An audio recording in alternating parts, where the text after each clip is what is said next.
Bahujan Samaj party जिंदाबाद, Bahujan Samaj party जिंदाबाद, मानव श्रीराम सावंत रहे, मानव श्रीराम सावंत रहे, बैंक वाली मायावती जिंदाबाद। कारण ये है, जो गरीब होता है, जो लाचार होता है, जो कमजोर होता है, उस पर हमेशा अत्याचार होते हैं। जो भीख मांगता है उस पर अत्याचार होते हैं। हमारा समाज भीख मांगने वाला है। हमें आज अत्याचार हो रहे हैं। आज कहीं भी उठाकर देख लो, प्रदेश के अंदर टीवी पे देखो और मोस्टली व्हाट्सएप पे देखो, कितने लोग मारे जा रहे हैं। ओबीसी समाज के, बैकवर्ड क्लास, दलित समाज के मारे जा रहे हैं। यदि अधिकारी बनाना चाहते हैं, क्या बनाना चाहते हैं कि भाई आपको हम बिजली फ्री दे देंगे, बिल माफ कर देंगे, पानी फ्री दे देंगे, 2-4 हजार रुपए महीना दे देंगे, ये आपको राशन फ्री दे देंगे, लेकिन नौकरी नहीं देंगे। नौकरी नहीं देंगे क्योंकि नौकरी देने से आप ताकतवर बनोगे। सरकारी नौकरी खत्म हो रही है और आपका बच्चा जो 15-20 हजार रुपए कमा रहा है, उसमें अपने बच्चों को क्या पालेगा, क्या खाएगा, क्या किराया देगा और क्या पढ़ाई कराएगा। आज 90,000 स्कूल, प्राइमरी स्कूल देश के अंदर बंद कर दिए गए हैं। प्राइमरी स्कूल 90,000 बंद कर दिए गए हैं। और 90,000 का मतलब ये है, एक प्राइमरी स्कूल में कम से कम 10 लोग होते हैं। सफाई कर्मी भी होते हैं, दूसरे भी होते हैं, कोई चपड़ासी भी होता है, खाना बनाने वाले भी होते हैं। तो 10 लोगों का रोजगार चला गया तो कितने 9 लाख लोगों का रोजगार चला गया। तो ये लंगड़ी सरकार है और कभी भी गिर सकती है। तो इस 2025 में भी लोकसभा का चुनाव संभव है। इसीलिए आपको बहन जी जो है पहले से तैयारी करना चाहती है। हमारे हर तरह से हम तैयार रहें। मेरा बाबा साहब डॉक्टर अम्बेडकर, मान्यवर काशीराम जी के चरणों में श्रद्धा सुमन अर्पित करते हुए और माननीय बहन जी को अपना आदर्श नेता मानते हुए आज मेरे साथ बैठे मंडल के मुख्य प्रभारी मेघराज जी, हमारे जिले के जिला प्रभारी, पूर्व में जिलाध्यक्ष भी रहे हैं, मंडल पे भी आपने काम देखा है, कुलदीप जी, दूसरे हमारे पूर्व जिलाध्यक्ष, पूर्व मंत्री दयाराम सेन जी, हमारे पंकज शर्मा जी जो महानगर में हैं, मंच का संचालन कर रहे देवेंद्र जी, और हमारे जिले के महासचिव लेखराज बौद्ध जी,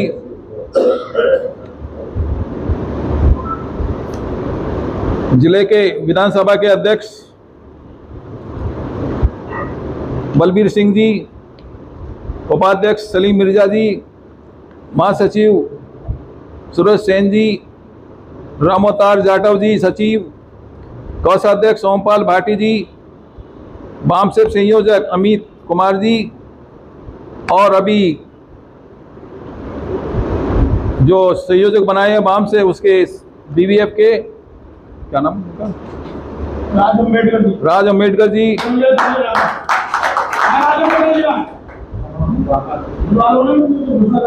गुलाब सिंह जी जो पूर्व विधानसभा अध्यक्ष, प्रभारी और कई पदों पे काम किया है, और मेरे आदरणीय पूजनीय भंते जी और मेरे सम्मुख बैठे सभी सम्मानित साथियों, आज ये मीटिंग का आयोजन जो किया गया है उसका मेन कारण क्या है?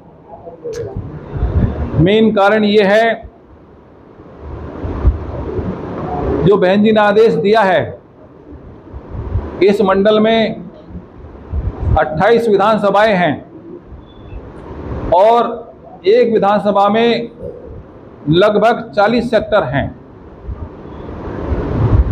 तो 40 सेक्टर हैं, हर विधानसभा को 4 भागों में बांटा जाएगा, 4 जोन बनाए जाएंगे।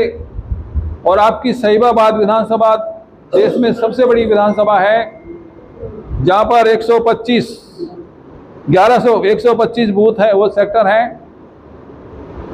तो साथियों, इसको दो भागों में बांटा है, जैसा कि आपको पहले मेघानंद जी ने बताया था।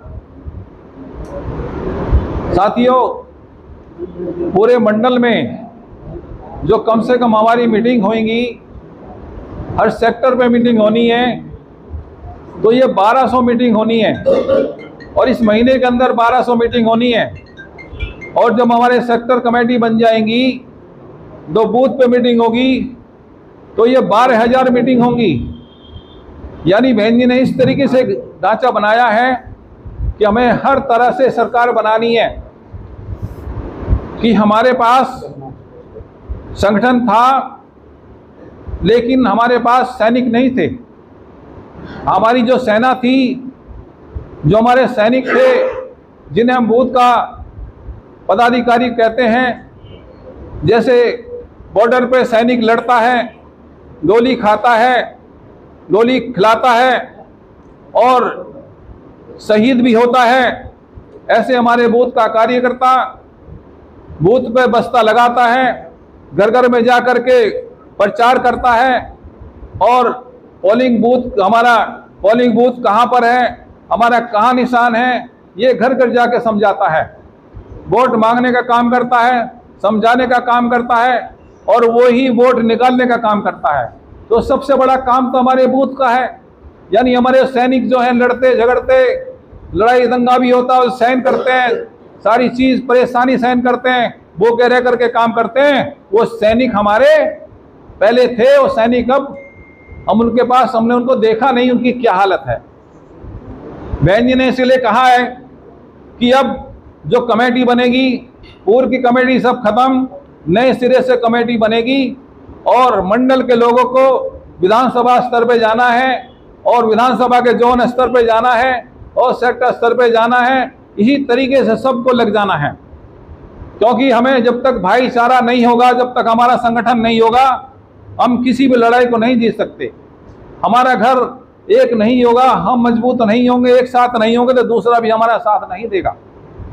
हमें हो सकता है हमारी बहुत सारी ऐसी समस्याएं हैं, हमारे साथियों के साथ व्यक्तिगत रूप से बहुत बड़ा नुकसान हुआ है।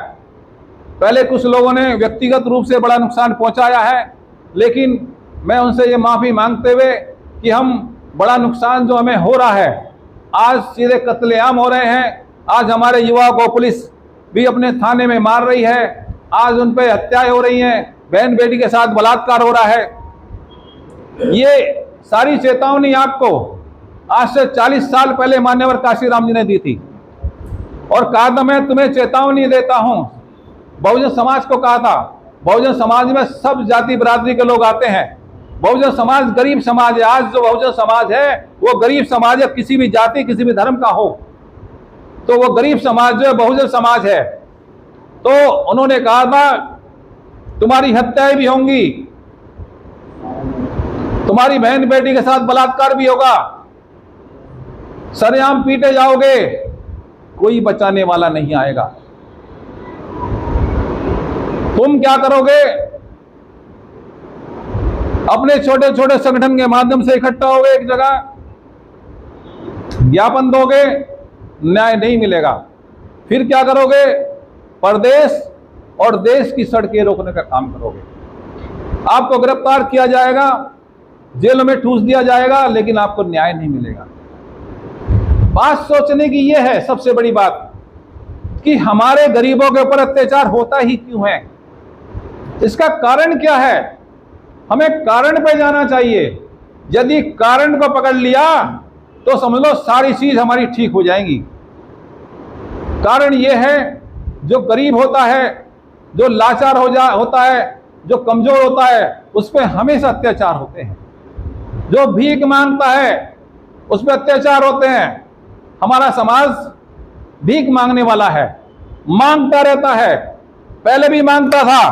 क्या मांगता था? सरकार से मांगता था, हमें सुरक्षा दो, हमें लोन दो, हमें ये दो। लेकिन वो मांगने वाला समाज था। जब मांगने कहीं जाओगे, कोई दे या ना दे उनकी मर्जी के ऊपर है, ये भी कह सकते हैं आगे मांग।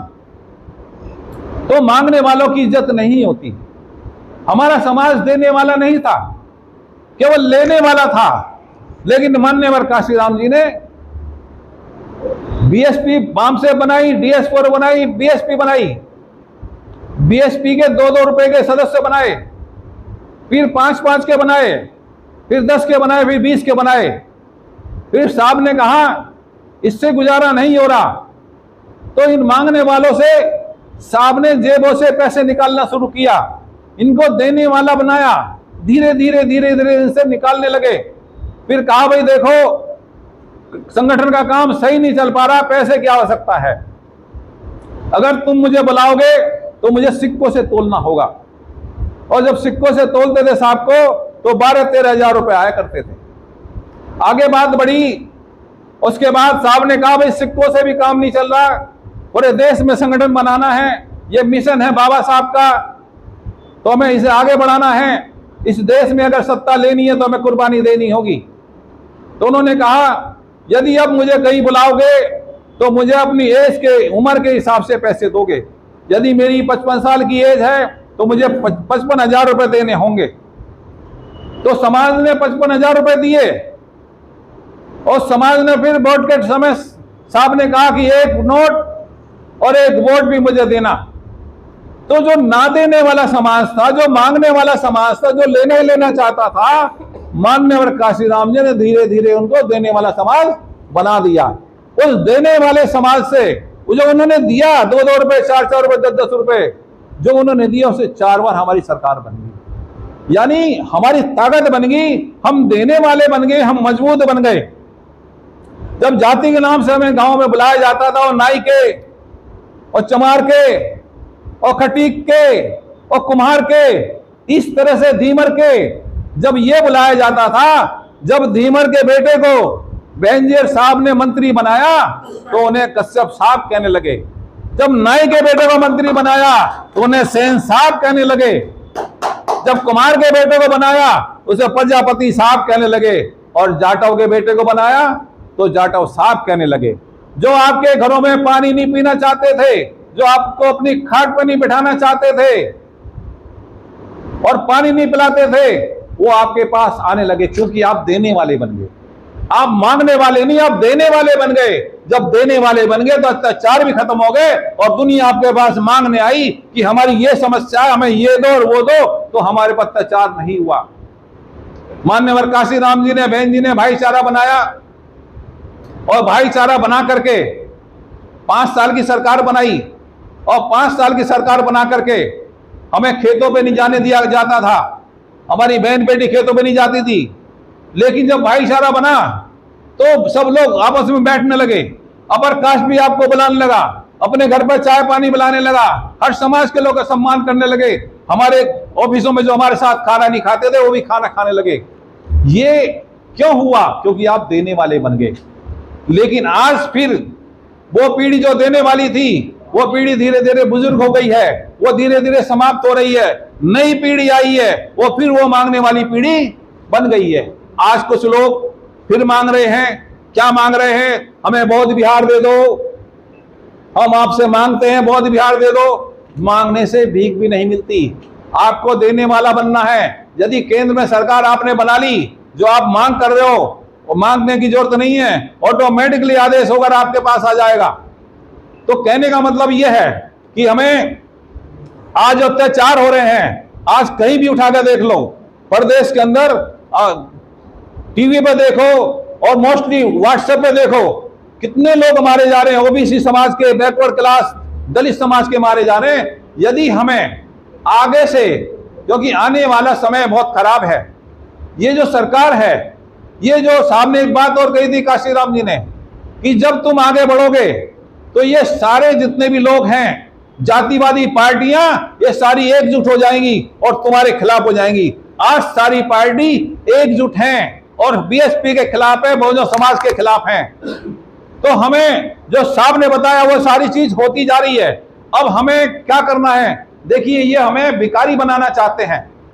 क्या बनाना चाहते हैं कि भाई आपको हम बिजली फ्री दे देंगे, बिल माफ कर देंगे, पानी फ्री दे देंगे, 2-4 हजार रुपए महीना दे देंगे, ये आपको राशन फ्री दे देंगे, लेकिन नौकरी नहीं देंगे। नौकरी नहीं देंगे क्योंकि नौकरी देने से आप ताकतवर बनोगे। सरकारी नौकरी खत्म हो रही है और आपका बच्चा जो 15-20 हजार रुपए कमा रहा है, आप ये बताइए, आपका बच्चा 15-20 हजार कमा रहा है, आप जितना मर्जी पढ़ा लो, इतने कमा रहा है, प्राइवेट में जा रहा है, उसमें अपने बच्चों को क्या पालेगा, क्या खाएगा, क्या किराया देगा और क्या पढ़ाई कराएगा। आज 90,000 स्कूल, प्राइमरी स्कूल देश के अंदर बंद कर दिए गए हैं। प्राइमरी स्कूल 90,000 बंद कर दिए गए हैं। और 90,000 का मतलब यह है, एक प्राइमरी स्कूल में कम से कम 10 लोग होते हैं, सफाई कर्मी भी होते हैं, दूसरे भी होते हैं, कोई चपड़ासी भी होता है, खाना बनाने वाले भी होते हैं। तो 10 लोगों का रोजगार चला गया तो कितने 9 लाख लोगों का रोजगार चला गया। कौन है ये लोग 9 लाख? किनका रोजगार गया है? आपके बहन भाई बेटे वही तो हैं जो अगर रोजगार मिलता और 90,000 स्कूल बंद करके अगर 90,000 और बनाते तो आपके 9 लाख और आपके बच्चे को नौकरी मिलती। लेकिन नहीं, धीरे धीरे धीरे धीरे हम सब प्राइमरी स्कूल के पढ़ने वाले हैं। प्राइमरी स्कूल, अगर गरीब के लिए प्राइमरी स्कूल बंद हो जाएगा तो शिक्षा भी खत्म हो जाएगी। दूसरी बात, इस क्षेत्र में जहां आप रह रहे हो, जमीनों के रेट क्या हैं? जमीनों के रेट क्या हैं? जमीनों के रेट इतने हो गए हैं कि हमारे बच्चों को यहां से भागना पड़ेगा। क्यों? ना तो 1.5 लाख 2 लाख रुपए 1 लाख रुपए गज जमीन खरीद सकते, क्योंकि 15-20 हजार कमाते हैं तो ना यहां रह सकते। तो आने वाला समय बहुत बुरा है। इसलिए मैं तो ये कहता हूं कि आपको सारी चीज भुला करके हमें एकजुट होना है। और मैं ये कहना चाहता हूं, जब भाईचारा था, मान सम्मान था, हर समाज में ठाकुर भी हमारे साथ बैठता था, हम उनके साथ जाते थे, वो भी आते थे, ब्राह्मण भी, भाईचारा था, कोई लड़ाई झगड़ा नहीं था। अब ये क्यों हो रहा, क्यों लोग मारे जा रहे हैं? इसका कारण क्या है? इसका कारण वही है कि जब वो किसी को गाली दोगे, अपमानित करोगे तो भैया दंगा होगा ही। आज हमारे लोगों को जो 20 साल 25-30 साल पहले स्थिति थी, 40 साल पहले स्थिति थी, वो स्थिति बनती जा रही है।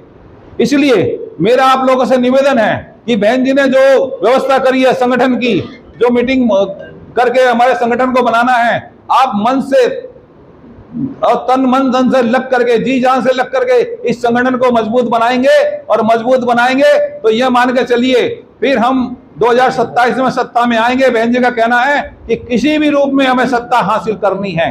और एक चीज और बताएं, आप ये देख रहे हैं सरकार की घोषणाएं, सरकार की घोषणाओं पर ध्यान दो। सरकार कभी कुछ कर रही है, कभी कुछ कर रही है। क्यों कर रही है? 12 लाख रुपए तक कोई टैक्स नहीं, और नौकरी पेशे वालों का आयोग बना दिया, वेतन आयोग बैठा दिया, और बहुत सारी जो सुविधा डिक्लेयर कर रही है। क्यों कर रही है? इसका मतलब चुनाव होने जा रहे हैं। यह लंगड़ी सरकार है और कभी भी गिर सकती है। तो इस 2025 में भी लोकसभा का चुनाव संभव है। इसीलिए आपको बहन जी जो है पहले से तैयारी करना चाहती है, हमारे हर तरह से हम तैयार रहें। मेरा यही निवेदन है कि हमें अपने बूथ को, सेक्टर को मजबूत बनाना है।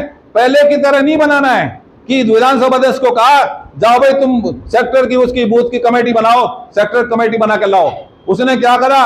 उसे 15 दिन का टाइम दिया, 1 महीने का टाइम दिया, उस अकेले को कह दिया कि तू बना। वो बेचारे ने पुरानी उतारी और दे दी, और आगे फिर हुआ उन्होंने भी पुरानी उतारी। ये पुरानी चलती आ रही हैं। अब हमें उनको खत्म करके नए सिरे से बनानी है, हकीकत में बनानी है। और हम लोग सेक्टर में जाकर के कमेटी बनाएंगे। जैसे एक जोन, ये हम आज आपको 4 जोन में बांटेंगे आदि विधानसभा को। 4 जोन में बांट करके एक जोन में लगभग 15 सेक्टर आएंगे, और 15 सेक्टर आएंगे, उसके बाद 4 जोन हो गए। जब 4 जोनों की मीटिंग एक दिन में होगी, अलग अलग जोन के इंचार्ज बनाए जाएंगे, और उस जोन में जितने भी कार्यकर्ता उस जोन के हैं, सेक्टर के हैं, उन सबको बुलाया जाएगा। उसमें आपको सेक्टर अध्यक्ष बनाए जाएंगे। सेक्टर अध्यक्ष बनाने के बाद आप उन्हें डिसाइड करोगे तुम्हारे सेक्टर में मीटिंग कितने तारीख को है, तब ये डिसाइड करोगे मीटिंग तुम्हारे सेक्टर में इतने को, तुम्हारे इतने को, ये लिस्ट बनाओगे। और लिस्ट बनाने के बाद एक विधानसभा में, यानी एक विधानसभा में रोज 4 सेक्टर हमारे बनेंगे, 4 सेक्टर कमेटी बनेगी। तो मान के चलिए एक विधानसभा में 40 सेक्टर हैं, तो 10 दिन के अंदर हमारी विधानसभा की सेक्टर कमेटी सही रूप से बन जाएगी। इसी तरीके से आपकी जो विधानसभा है ये 15 दिन के अंदर कम से कम, क्योंकि इसमें 125-26 के आसपास हैं, तो एक इसमें जो एक में 60 है, 58 है, ऐसी कुछ है। तो ये भी 15 दिन के अंदर अंदर, यदि आप चाहोगे 15-20 दिन के अंदर अंदर, तो हर सेक्टर में 2 मीटिंग, यानी आपकी विधानसभा में 4 की जगह 8 मीटिंग होंगी, क्योंकि 2 भागों में बांटा गया है और 8 जोन बनाए गए हैं। तो 8 सेक्टरों की मीटिंग रोज होगी और 8 सेक्टर रोज बनेंगे। इस हिसाब से ये 15 दिन के अंदर, 20 दिन के अंदर मामला फिनिश हो जाएगा। उसके बाद जब सेक्टर कमेटी बन जाएगी और सही लोग बन जाएंगे, तब हम बूथ कमेटी बनाएंगे और बूथ कमेटी सेक्टर के लोग बूथ में जाकर के बूथ कमेटी बनाएंगे। इस हिसाब से हमारी बूथों में 12,000 मीटिंग हमारी बूथों में हो जाएगी। इस हिसाब से ये प्लान चलाया गया है, अभियान चला गया है। इन्हीं शब्दों के साथ बात समाप्त करता हूं।